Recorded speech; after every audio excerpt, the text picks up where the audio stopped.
सभी को 75वें स्वतंत्रता दिवस की विद्यालय की ओर से मैं आपको शुभकामनाएं देती हूँ। सर्वप्रथम मैं उन देश के वीर शहीदों को अश्रुपूर्ण श्रद्धांजलि अर्पित करती हूँ जिन्होंने अपनी जान की बाजी लगाकर हमें हक और सम्मान से जीना सिखाया।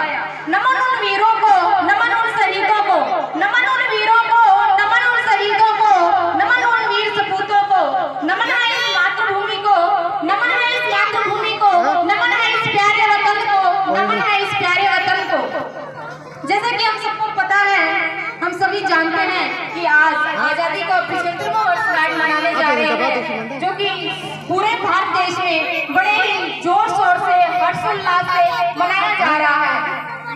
उसी कड़ी में हम भी आज इसी विद्यालय में इकट्ठे हुए हैं, लाखों वीर शहीदों की कुर्बानियों को याद करते हुए यहाँ भी इकट्ठे हुए हैं। इस शुभ अवसर पर मुझे अपने विचार रखने का सुअवसर प्रदान हुआ है।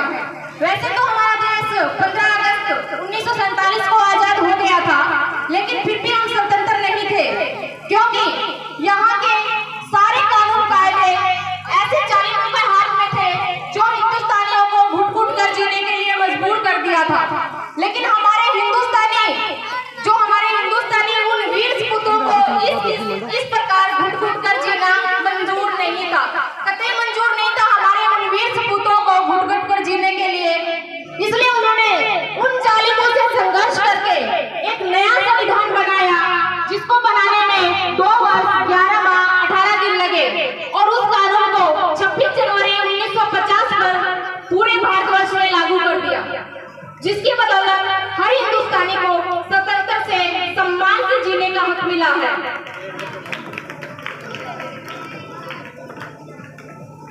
महान क्रांतिकारी सुभाष चंद्र बोस ने कहा था कि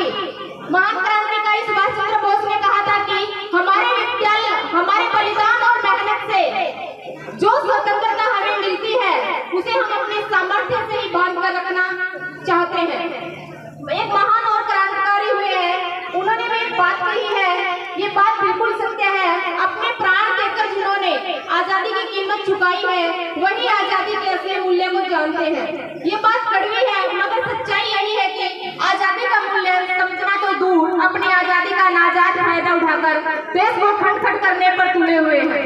किसी की शहादत हुई तो मिली आजादी, मगर हमने अपने अतीत को भुला दिया। बेआबरू हो रही है देश की संस्कृति, खंड-खंड होती माँ भारती को रुला दिया, खंड-खंड होती माँ भारती को रुला दिया। लोहा पुरुष सरदार वल्लभ भाई पटेल ने कुछ अपने शब्द कहे थे, हर नागरिक की जिम्मेदारी है कि वह अपने अनुभव करे कि इस देश के स्वतंत्र है और उसकी स्वतंत्रता की रक्षा करना हमारा कर्तव्य है। उन्होंने खंड-खंड होते भारत की 362 देशी रियासतों को एक करके अखंड भारत का निर्माण किया। इसे कहते हैं असली मायने में स्वतंत्रता, भारत की रक्षा। देश के युवाओं ने अपनी प्रचंड ऊर्जा से नए कीर्तिमान स्थापित किए हैं। देश आज की गति से चहुमुखी विकास कर रहा है।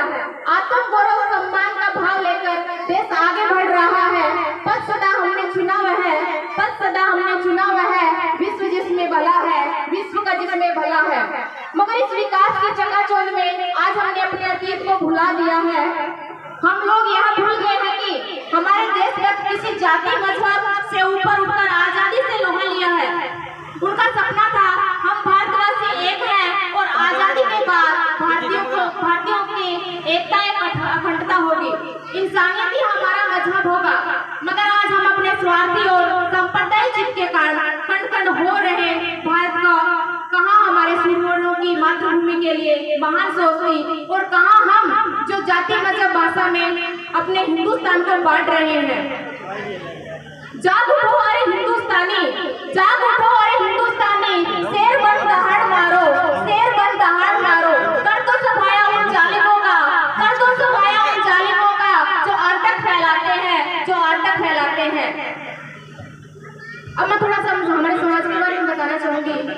हम एक ऐसे समाज में रहते हैं जहाँ पत्थर की मूर्त को 56 भोग लगते हैं और भूखे नंगे लोग तड़प कर राहों पर मर मिट जाते हैं।